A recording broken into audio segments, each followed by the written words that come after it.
Group G continues with the Czech Republic waiting in the winners' final.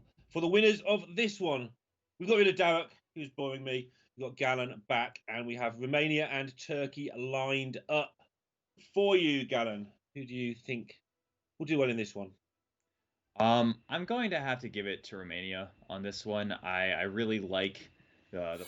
I think Archie is a fantastic player.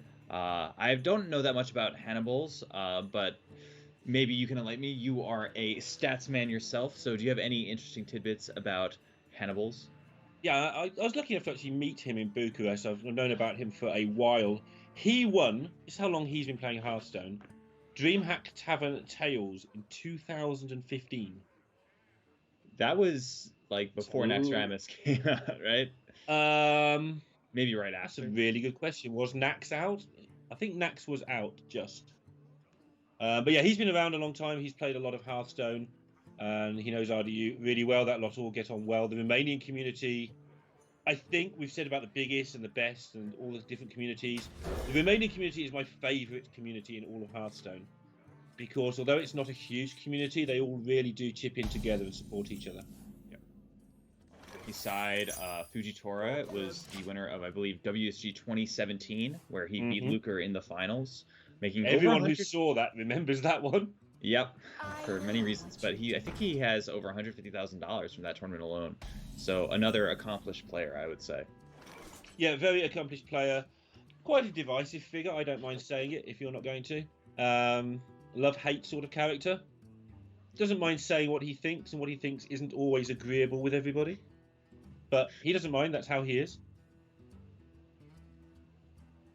But also a very good player. And Thunder Up has been around for a long time, finally getting his break, getting to Winter Championships at the end of 2018. Yep. I've seen Thunder Up at every... I have had a chance to briefly talk with Thunder Up at every couple of Master Tours last year. I talked with him in the airport in Romania, actually, which is pretty funny, for just a brief minute, and then at Las Vegas as well. He's a very genuine guy. So, getting into this game, though, it seems like the Hunter from Romania is off to a very powerful start. Yeah, we've seen Hunter do pretty well this particular weekend. It does seem to curve out remarkably often. Seems to have taken over from Paladin as the fourth deck, Highlander deck of choice when you don't want to go with some of the other options. And I think Romania actually haven't got Priest in the lineup, which is super rare. They've gone with Rogue and the Hunter as their fourth deck. That is pretty unusual, I would say, but it's not like a super out there lineup. I think both Reno Hunter and Rogue are fairly strong decks. I'm going to take a quick look at their deck list. They are not running Spirit of the Shark in their Rogue. They are running Questing Adventurer, Eviscerates instead of the Spirit of the Sharks. Just trying to, I imagine, fight against Druid, and that's actually what they queue into in game one. I think that their lineup is kind of built to beat Druid, or at least their Rogue and their Hunter decks are. And Turkey are playing the Druid deck very similar to the one the UK played last week, with the Pyromancers, the Overflow, and the Nomi, I believe, which isn't that rare, but it's the most rare of the regular builds that we've had, I think. It's very similar to what Denmark brought, but it's also incredibly different. One thing to keep in mind is that Denmark actually did have an OTK Pounce combo at the end, where they did a very convoluted loop of Elise with bees and Fluke's Glorious Gloop to generate, tons and tons of mana through a turn, tons and tons of pounces, and at the very end, smack the other person in the face with 32 damage, or some number higher than 30. If you look at Turkey's Druid list, they do have a Pounce, they do have Wild Pyromancer, but they don't have bees, they don't have Fluke's Glorious Gloop, so those are more of just tech cards rather than an actual cohesive game plan. I noticed one thing about their list is that they do have Chef Nomi alongside Overflow, so their game plan is just cycling as quickly through the deck as possible. We've seen a couple Chef Nomi games so far where, they end up with 5 cards remaining in their deck and they really want to cast Chef Nomi, so maybe the addition of Overflow will make that game plan more consistent. Yeah, the United Kingdom. I don't think UK had Pounce in their deck. I could be wrong there, but the whole Chef Nomi overflow thing is definitely a thing we're seeing more of. Oh yes, And you're talking more that's about. interesting. I was referring to Denmark. So Yeah, it's really not funny the how Denmark one. everyone has. It's really funny how everyone has these different Druid lists with like different end game scenarios, different tech cards. So there's still a lot of room for refinement in Druid apparently. One thing I heard Garrett mentioning to you, which is kind of relevant with this particular build, is those dead turns at the end. That they're not that dead, but they can be dead. Overflow just gets rid of those. You just skip turns 6 down to 1 cards in your deck and draw through them, and then play a Nomi. Yep, we were casting several games actually where it seemed like if the Nomi had come down just a couple turns earlier, it would have been much stronger than it ended up being. Specifically, I believe it was Poland versus Norway. The final Druid match, the mirror match between them, was a fantastic endgame scenario where it was like incredibly complicated, partly due to the fact that the Nomi wasn't online until late enough that Norway could respond to it. If there was an overflow, like you're mentioning, that interesting game would not have happened. The other weird thing with the Nomis is they're actually quite good if you get there against decks like this, as much as you think they're against the Control Warriors in this world and against the Priests, but they're surprisingly good against the mid-range decks that try and hang on in there as just a finisher. Because, I mean, everything's good as... you can go with Kun, you can go with whatever recursion you want. But Nomi does a pretty good job too of, okay, I've killed most of your things, we're both low on resources, here's a bunch of 6/6s you just cannot kill. I think one of the problems with Nomi, personally, having played quite a lot of a very similar deck to this, is on ladder, it's great. Yep. But with revealed deck lists, not so much. There's a lot easier ways of coping with it if you're expecting it. Getting back into this game, though, I think Fujitora has the right idea this turn. Innervate first to play around Pressure Plate, Drew to the Claw to protect yourself from taking damage. He's looking in a pretty tough scenario right now where Snipe comes out. That's pretty much face damage at this point, which Fujitora does not want to see. And he does want to resolve this Nourish or hopefully get a hidden Oasis off the top, but you know, it potentially the pressure from Hannibal's at this point might just be too high to actually come back from. A Pressure Plate here would deny... Pressure Plate, yeah. I thought you were segueing into that. The Pressure Plate is going to be too much, I think. Yes. Mainly because if Fujitora even top decks a hidden Oasis right now, the interaction between Pressure Plate and hidden Oasis is very favorable for the Hunter. The minion will get summoned, and then the spell will resolve. Pressure Plate says, oh, there's a minion on the board, so I'm going to kill that 6/6 real quick. Yeah, the ordering of things takes a long time to learn in Hearthstone. It isn't always intuitive. As with any card game, it's not Hearthstone specific. That thing, you've got to order cards in a certain way.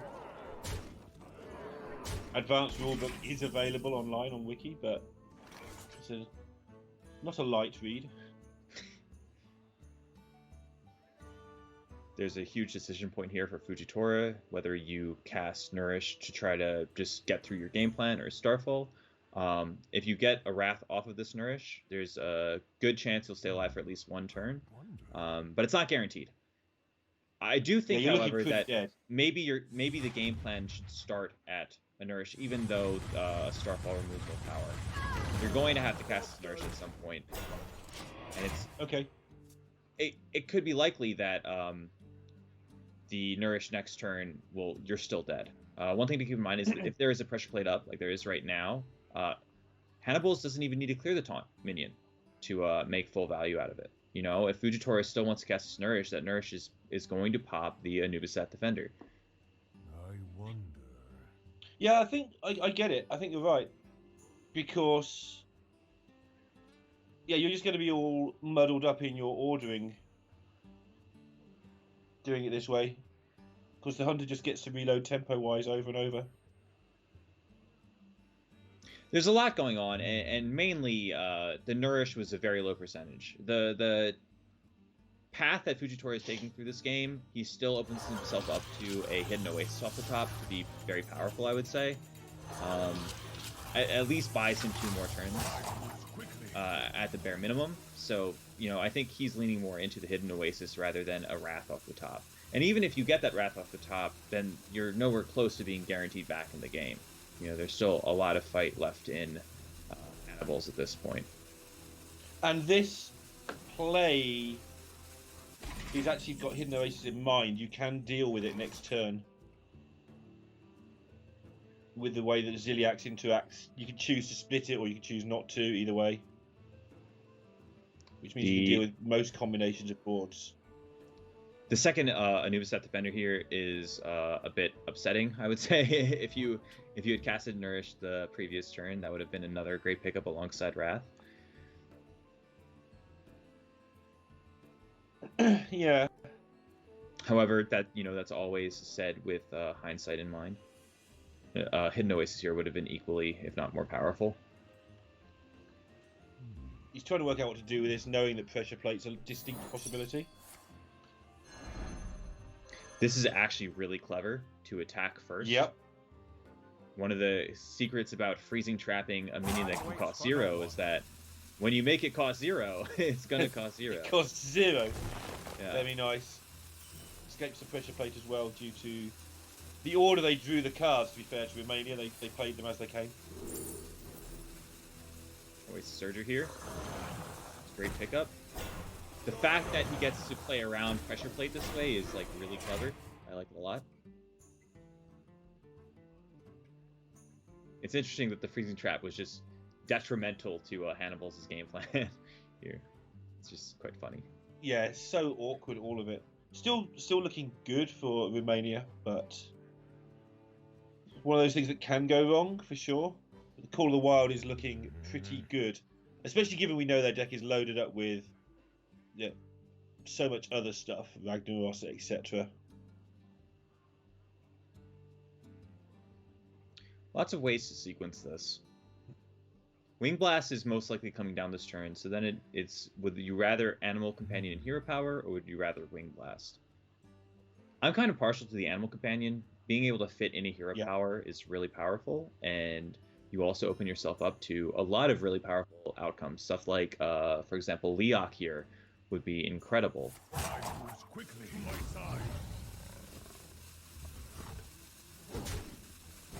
Yeah, this tidies up everything quite nicely. Thank you very much. And actually managed to get both in the way things turned out. Yep. Well, Leok here was really the one Hannibals in Romania were looking for.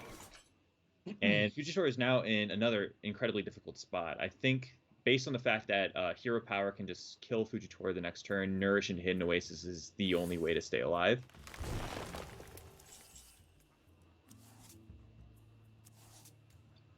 He doesn't find it, though. Based on that, I'm going to say I imagine Romania is going to be up 1-0 in this series right now.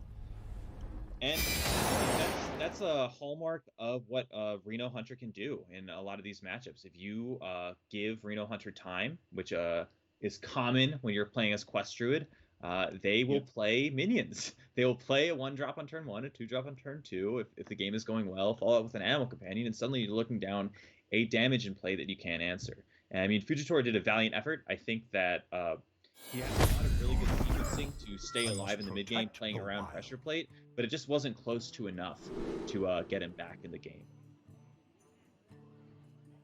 RDU's changed. It's November. It's got a nice beard. Tell. Yeah. Yeah. So, Warrior versus Druid. We have seen this turned around with Hakar doubling everything up and cancelling Elise with the very first card coming over, but this isn't the combo version anyway. It's going to be all about Chef Nomi. It's and traditionally whether Romania can hold enough resources to deal with it, or whether they can fight off the onslaught. It's traditionally a pretty unfavored matchup for Warrior. Druids are like much better in the mid game if they get a Nourish than the Warriors are at just contesting for board. Oasis Surger is just a very powerful thing. Nourish is a huge pickup, like I'm talking about, just for accelerating every single part of the Druid's game plan. But there are a couple things to keep in mind. Fujitora's deck list is a lot more tech to beating aggro, He has stuff like Wild Pyromancer, Mind Control Tech, Pounce. These cards do nothing really in the Warrior matchup. He also has an Overflow, so if he wants to get to that late game of Elise the Enlightened, he can do it a lot quicker, but if the Overflow is one of the last cards, it makes it way more awkward for himself.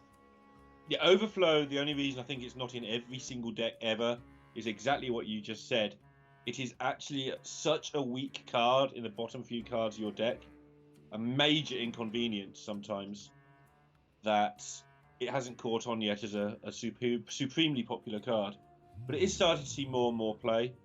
And over the next year, I would imagine at some point there'll be a deck that just abuses it completely. Yeah, Overflow is quite a powerful card. I just don't think it's found a home yet due to the power level of Nourish in specifically Quest Druid. If Druid finds out like a spot where they're not playing quests, I imagine Overflow will overtake Nourish as the card of choice. Yeah. Yeah, because Nourish is, I think, was deemed to be fairly unwieldy, obviously until Quest came out. It was still being used as ramp a little bit, but the nerf hurt Nourish a lot. Still like the card, but that's me.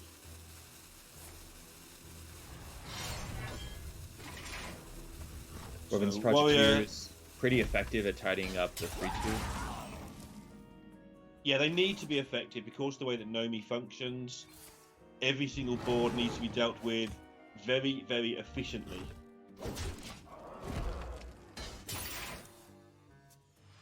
Otherwise, you just can't kill the Nomi at the end. Sounds straightforward enough, but it really isn't.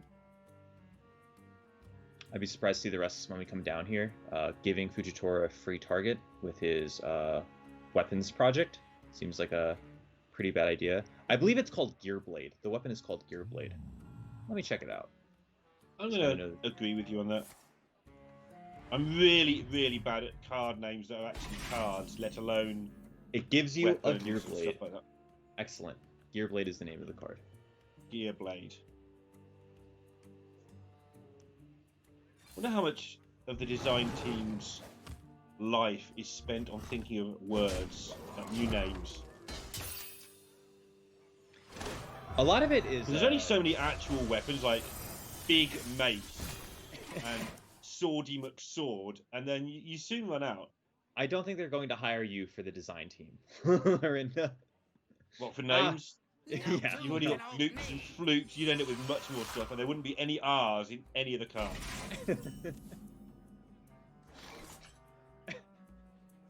Pretty much. Warrior would be redesigned as Monk. Just a word I can say better. Yeah, all that sort of stuff. Well, thankfully we don't have Raven on the Shaman design.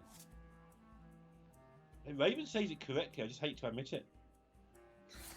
That is the correct English pronunciation of shaman.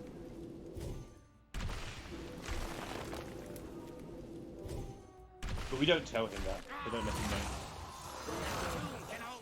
Fujitora's game plan is coming together pretty well. He's got the Overflow and the Nourish early on. Yeah, another problem with Overflow in this particular... Well, in this particular meta, not in this exact deck, is actually it's quite hard to empty your hand to make it worthwhile. You get so much value from all of your cards, and you quite often only play one card per turn, that dumping enough to make Overflow playable without blowing something up can be awkward. Of course, they've got Chef Nomi in their hand, so a couple more power cards in their hand, and they might just play it out there anyway, but that's for later. I kind of agree with you. A lot of cards in Druid you want to use at their best possible time because, for example, Starfall and Oasis Searcher are just so powerful when they're good that a lot of times it feels pretty bad to just dump cards to make Overflow work. But again, since the game plan, the late game is so strong, sometimes you have to forgo that extra value to just speed up the game plan. It's a fine line to walk. Yeah. The good news for the Druid is if you don't walk it absolutely perfectly, you're still good. Yeah, the cards as long as you don't do really anything strong. too stupid, you're still okay, even though it's a fine line. Yeah. There's a lot of ways to screw up the combo at the end and still have 3 Zephyrses and 4 Nomis. Yeah, I've said it once or twice on the broadcast already, but I've won games against Warrior where somehow I've ended up with like 5 scenarios, and that just wins. It's not optimal, but good luck beating it. It's still 5 scenarios. 5 scenarii. Scenarii. Yes, scenarii. I don't know anything about English. I was only born there and lived there all my life. At least you have an excuse. I speak English as well, Lorinda. We both are. Unless you're saying Americans are dumb, which in which case, you know, I wasn't saying that. I'm just saying you don't speak English. I speak American. Exactly. Yeah. Gotcha. Scenarii, according to chat. Because I don't even doubt the chat anymore.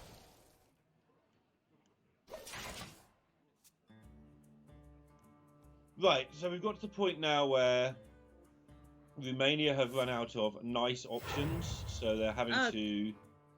This turn, Boom's a nice option, I guess. I'd say Clone Boom is still pretty nice. You know, they're only facing down 10 points of pressure.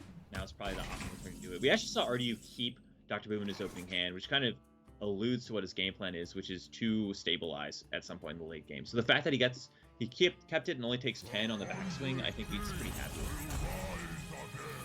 However, I mentioned this to Darren earlier. It might not apply in the non-infinite versions, but do you think sometimes as Warrior you're so unfavored in this matchup that if you've got a decent number of removal spells in your hand, you just play Elysiana and try and get a real Hearthstone deck that can cope with the opponent? And just try and get lucky?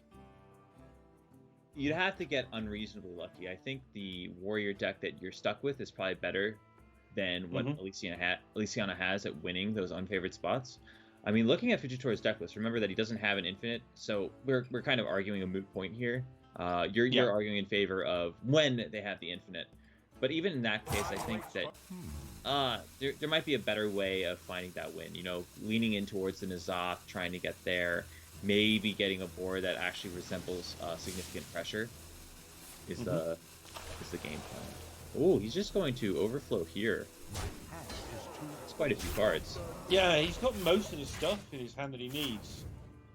So he has the Elise. The time made sense. Yeah. He has the Elise, he has the Floop, Zephyrus, and the Nomi. So while it might be a little bit strange, he has, like you're saying, every single thing that's important. Oh, there's no Hakar in Romania's deck, by the way. It's important, no? Okay, then. Something I've just noticed. Oof. That makes things a lot harder.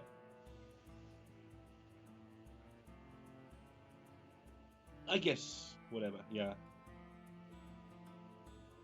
Yeah, I mean, Turkey is in an incredible spot here.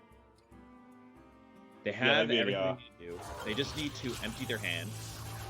RDU does have a turn of triple snip snap, which is quite powerful with the N'Zoth later. Making sure to not magnetize him onto anything just so that his N'Zoth gets all 3 snip snap. Just snip snap and no longer counts the death rattle minion. Yep. I really like RDU this year is a rejuvenated character. He seemed a bit miserable during last year, during the tool step system. But obviously with the GMs and stuff, I think he's taking it very seriously. There was a period of time, I believe, in Season 2 where RDU was really doubting himself. There was a point where he was, I think, last place in standings.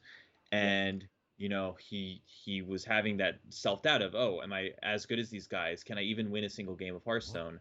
And I think he proved to other people, but mostly to himself, that he still is one of the best players in the world at Hearthstone, and I really like seeing that. You know, even people that are entrenched in the Hearthstone community at certain points will feel like they are behind the times in terms of like skill level, for example. So just seeing that RDU got that renewed sense of confidence was really nice to see. Yeah, it's good to see him around as well. He's one of the players who's been repeatedly just within reach of his goals and his aims to be world champion, etc., and never quite got over the line. And every time he's picked himself back up and gone, okay, let's do it again, and it will come. So yeah, a renewed confident RDU is something that we need. I think he's currently really enjoying Battlegrounds as well, which has given a lot of people actually a sense of two purposes. When they feel they've got the meta sorted out in their head, they can go and play another game now. Yep. And still be competitive. He's been doing really well at it as well. For the Battlegrounds tournament that just happened, he was spending like every single day in, day out, streaming Battlegrounds. Got quite good at it. I'm surprised. Yeah. I guess one thing about this early overflow that's a tiny negative is you've got less time to suck all the removal out of the warrior. I don't think it's going to matter because it has such a good hand. Mm-hmm. But you're just trying to get it over there. If the warrior has drawn both brawls, for instance, you've given yourself less minions with which to get rid of those brawls. Obviously, you've also given them less time to have them, but they haven't set up a board to remove all the removal. Again, not that it really matters because they have so much good stuff. I mean, just looking at this hand from Fujitora, he can set up something where he goes double Elise in a single turn and just gets like 4 Nomis and 3 Zephyruses, and I don't any warrior hand that could beat that. Maybe an Elysiana, Right, potentially. that's what I keep saying. But even then, like brawl, and brawl. Well, there's still 6/6s And then you need to after wait that, to armor up. and there's still 3 Zephyruses. And then they just beat you anyway because you ran out of cards. Because Zephyrus just helps you cheat. Fujitora is still in the setup position where he just needs to ride a pretty fine line, I would say. One thing to keep in mind is I don't think he needs to actually go for the full value and try and like the 4-turn setup or whatever to get the maximum release. I think that's a spot where he could actually find himself losing a bit more percentage than gaining, even though he gets more Zephyruses in hand.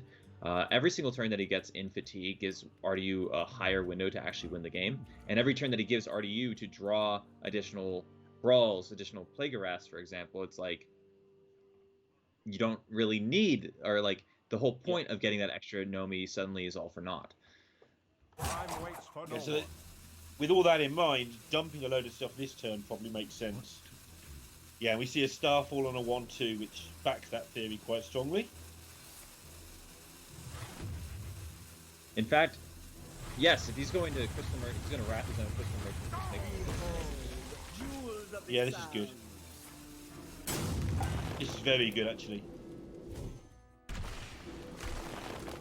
Potentially there was a way to do this without drawing a card. I'm not sure. Like, instead of using wrap. But that's a pretty unimportant aspect of this game. Right now, the Elise will offer a Chef Nomi, a Zephyrus, a Floop, and a Worthy Expedition. So that's going to be 2 Zephyruses bare minimum, 2 Chef Nomis bare minimum, and then 2 Floops, which can be either a Nomi or a Zephyrus. Fujitora is looking in a fantastic position to clinch out this game, and I really am not sure what RDU can actually get here to get himself out of this spot. He did pick up a second Plague of Wrath, but remember, there's no activators. He does have the chance of rolling the Kaboom Hero Power to activate the Plague of Wrath, but something to keep in mind is at a super high level, when it's more about sequencing things right than playing for tempo, just making sure like it's like a chess game rather than a tempo-based game. The other player can hold back a Nomi if they see a Kaboom. Kaboom is the hero power that deals 1 to everything, because once that Kaboom hero power is gone, it's guaranteed to not be a Kaboom hero power the next turn. That's when they play the Nomi, and suddenly you no longer have the activator for the Plague. Yeah, that all makes a lot of sense to me. I'm out of cards. So, go.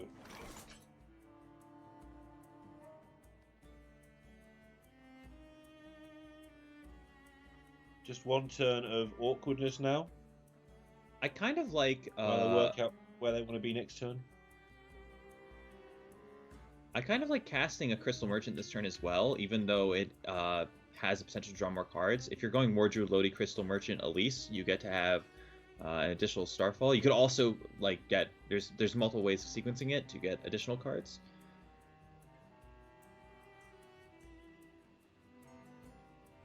Starfalls are pretty powerful. What to do? Yeah, you just need a vision of what you want, and I think Starfall was actually the big question, whether you think that's enough. He does. Makes sense to me. Need a hand It also store? frees up the hand if you wanted to go at least one more time. Time waits for no one. And now the silliness begins. Enjoy it over the next 2 or 3 turns.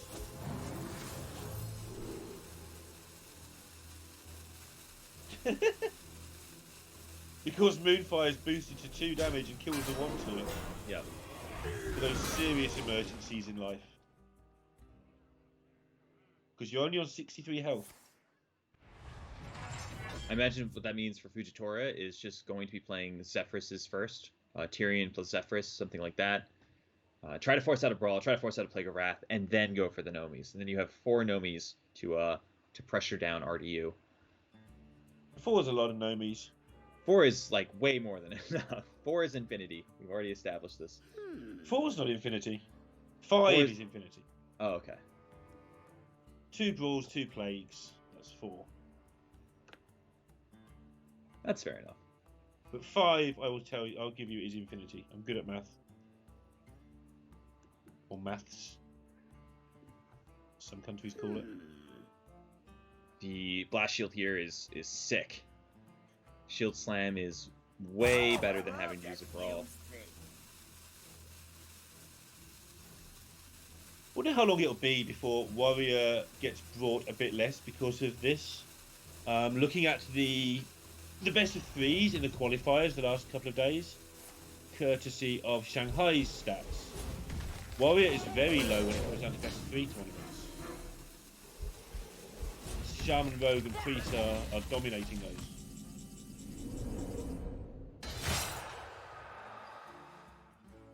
It is pretty interesting. I feel like our Warrior, you probably have the stats in front of you. Warrior is significantly outperforming other decks, it seems, in this tournament so far, based on the games that I've casted. Interesting. I mean, I haven't got the stats in front of me for once, but I've seen it lose to Druid a lot, and I've seen it play Druid a lot. Yes, I've also seen it beat Shaman and Priest a lot. This is true too. Yeah. One thing that's slightly interesting about this particular metagame is there's no real target strategies. We did see the Philippines do it actually in week 1.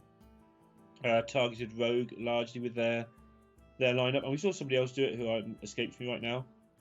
Targeted a different deck, but it's very hard to target the top 2 decks, so you have to pick a 3 or 4 to target. And your opponents don't bring that. You're in so much trouble. I'm not a fan of this Chef Nomi. Kaboom Hero Power is currently up, activating the Plague of Wrath. This is specifically what I'm talking about. You're just giving RDU a free activator for his Plague of Wrath. In fact, that's a very big deal. A lot of times at this spot, giving your opponent a way to activate it cleanly is not what you want to be doing. They're never playing for tempo. They're just trying to stay alive. So sequencing it so that they cannot use the good hero powers is very important. But he does have a great tune, and you want to hear it as quickly as possible. That's all I got. And there's the other Brawl. Really good. Fujitora giving RDU a reason infinity. to... sorry for interrupting, but Fujitora giving RDU the chance to actually use the Boom Hero Power is going to be so vital, especially considering RDU actually got all 2 Brawls plus Plague Rights. Drink with me, friend. And he does have that warpath for emergencies. So that might be used to clear up the smithereens that are left over if he gets through these 4 Nomis. What I'd like to see is Chef Nomi trade the 6-3 into the 3-2, and then Zephyrus for a Soul of the Forest. It would give you a chance at getting it gives you the chance at getting Bloodlust off of the Zephyrus from the Flute minion, and B, it makes, if they have Brawl and Plague of Wrath, they have to use like both of the Brawl and the Warpath, denying a lot of the tools that RDU wants.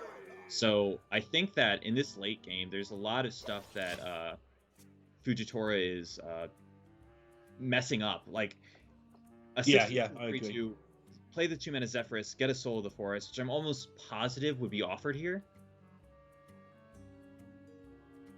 Oh wow, is RDU... I wonder if he's found a way to do this and still preserve even more stuff. I imagine he's interested in preserving this warpath.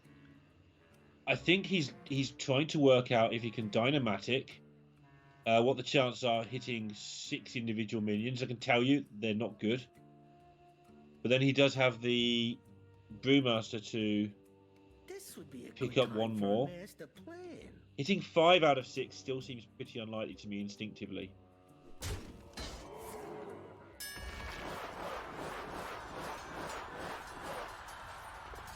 One left, and then all the other stuff as well, but the other stuff isn't that much.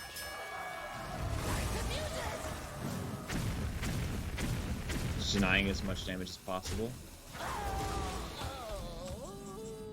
You getting excited, Galen? I am a bit. 4 is not infinity.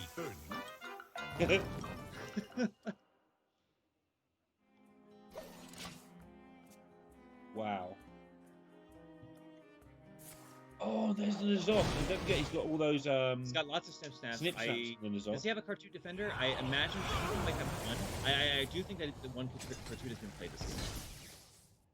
I honestly don't remember for sure, but I think so too. What that means is Zoth will summon 3 snip snaps and 2 Cartoon Defenders. Assuming he's got time to play the one in hand, which he might not have, because he might die to some sort of Zephyr's Silence shenanigans.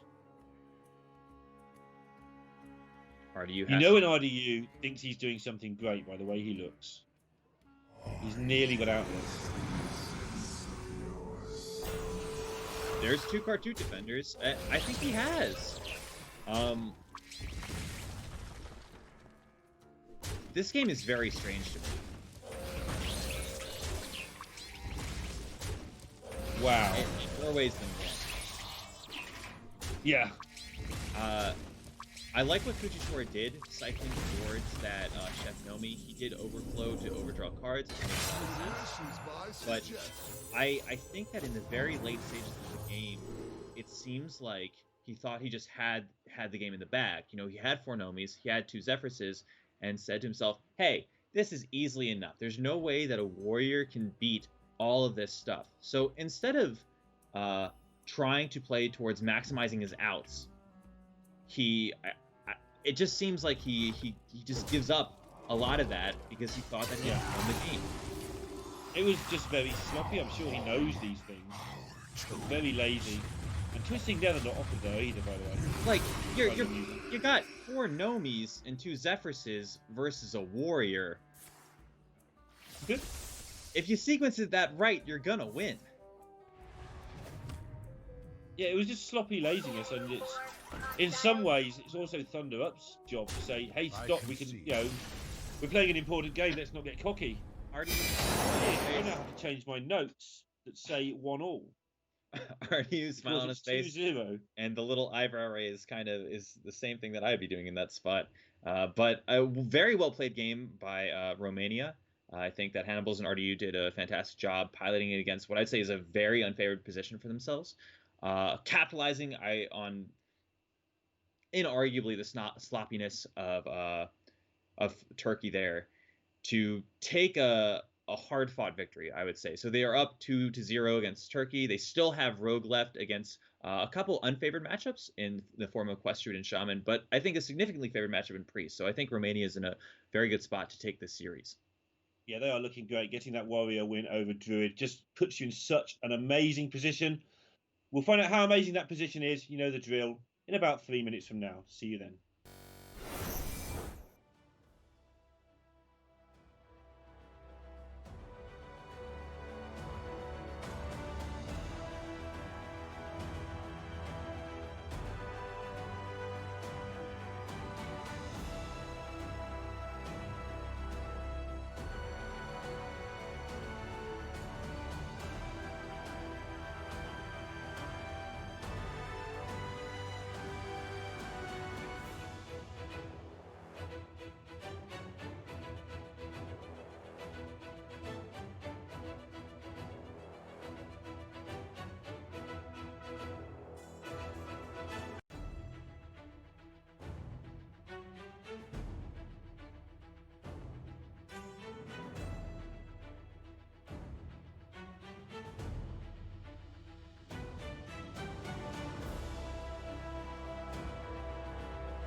Welcome back to Hearthstone Global Games, Group G.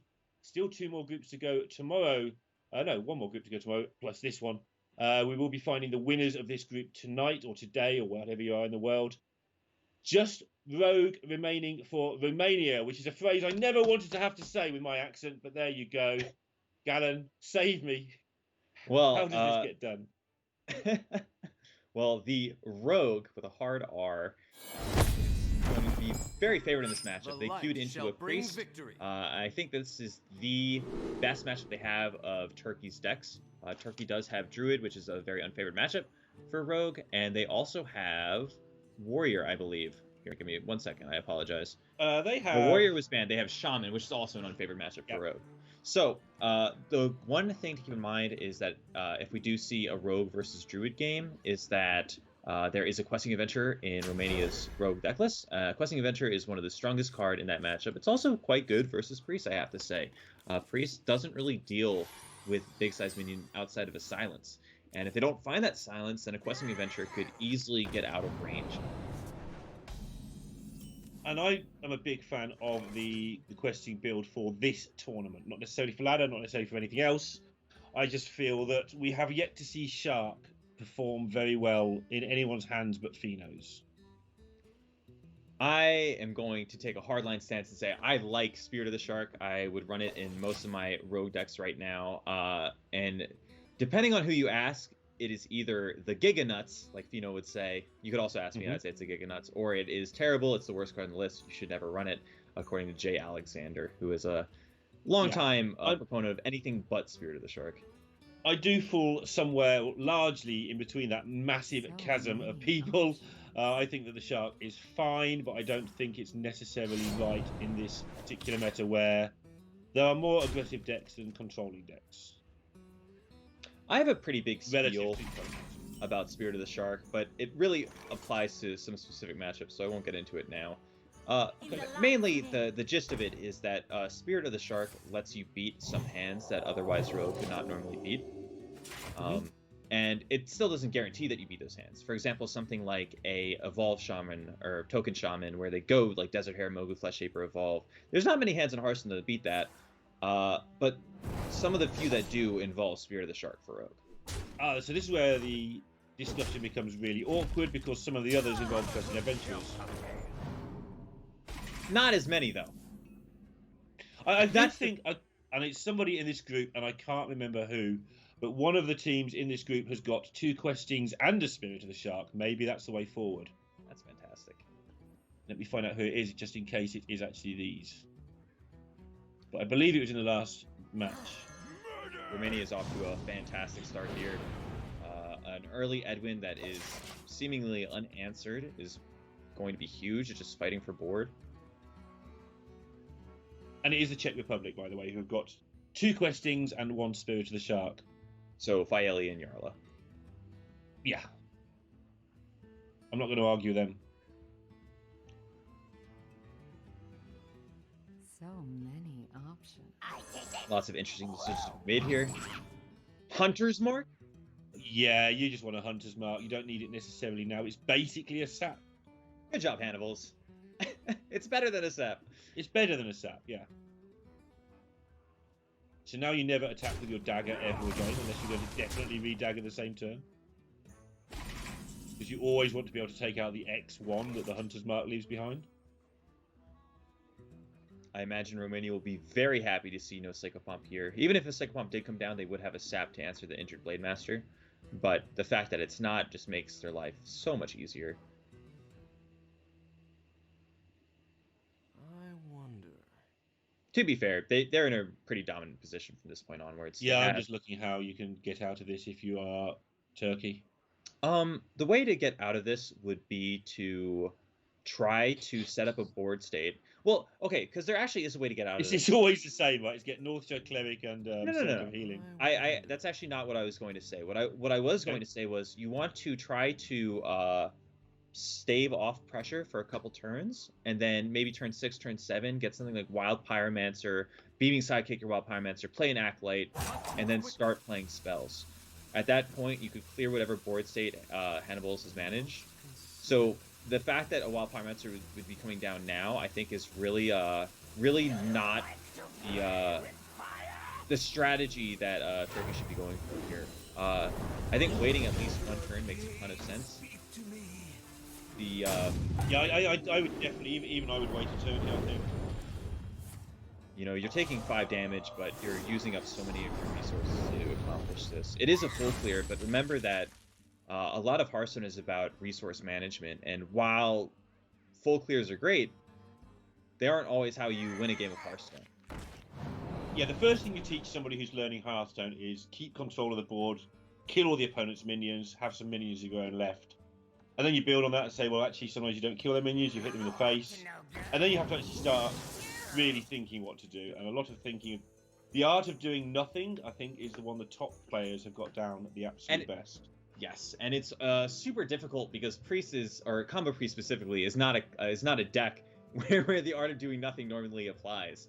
You know, the waiting around as Combo Priest is usually a death sentence, but in some particular cases, like I think specifically this game, there's definitely times where waiting and holding back is more powerful than like vomiting onto the board, even though vomiting onto the board is normally the correct play. Yeah, this just cycled his hand, and the way you were describing it, there's a way to do so much more than just cycle your hand. You could actually draw the same number of cards and use some of the cards in your hand to do more than killing off 2 minions. And now you've got to make the same play again, but this time you're not drawing any cards from it. Well, you're drawing 1 card from it.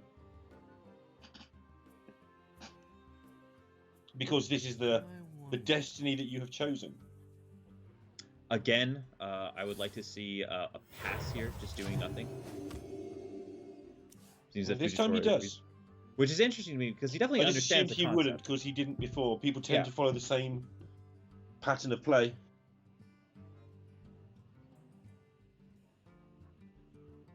It's very interesting.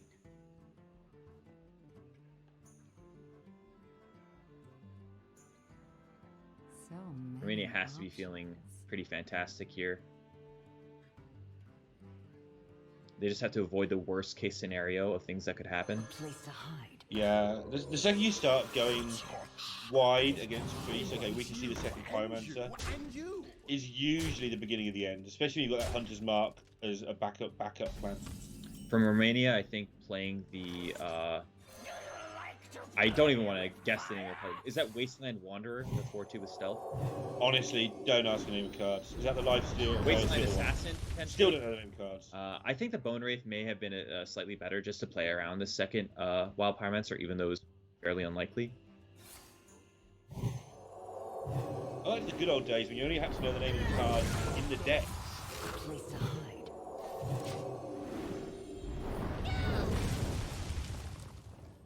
It is a Wasteland Assassin. Just good to know. Yeah, just going to preserve. I mean, the old way of beating Priest is this: just run them out of minions, and they can't beat you. Sounds easy, but you don't get the chance very often. These are the situations where you do get that chance. The Hunter's Mark in Hannibal's hand right now is really going to be a huge blow.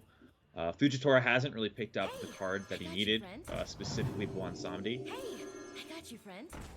Yeah.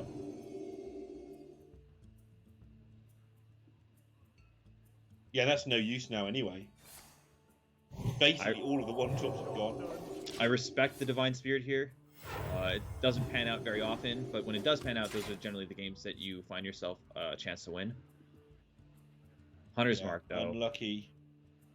He doesn't even necessarily need a Hunter's Mark. A Sap just does the exact same thing. Sap, Bone Wraith. Actually, they can do it without any of that, I think, because of the bounce back. There is the potential to do it, So many but options. I think that it's totally fine to use the How much is this worth to you? a Sap here. Save the weapon charge specifically. Yeah. I think I'd That's rather why have a you weapon wouldn't. in play than a Sap, but I don't know, I was quite excited about having an army of 3/1s against nothing, against a deck that's used both its Pyromancers. fair enough. But that's just me. Remember that more than one health can still value trade, which often is the case versus Grease minions. And specifically, the weapon is quite critical, I would say, for generating value. If he finds something like a Blink Fox, or you know, another Henchland Burglar, Evil Cable Rat, even, or even Swashbuckler, there's so many ways that weapon generates additional value. The usual death throw, the final cleric option. That's a good pickup. Bloodlust is a good pickup. It's so tempting.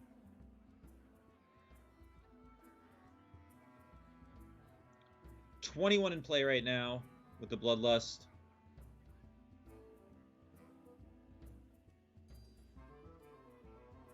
See, this is the exact opposite of what they did in game of what Turkey did in game number 2. You can do what you like here as long as those things aren't on the board at the end of the turn. But they're working it out properly. Which I like to see. Even though the game is in a very favored state, they're still trying to find every single edge that they can, Lorinda. Yes.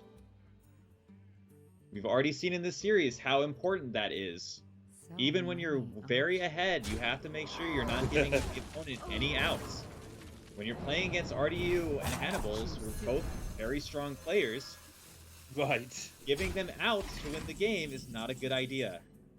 And this sets up lethal for next turn through a heal. It's exactly 28 unless I've added it up incorrectly.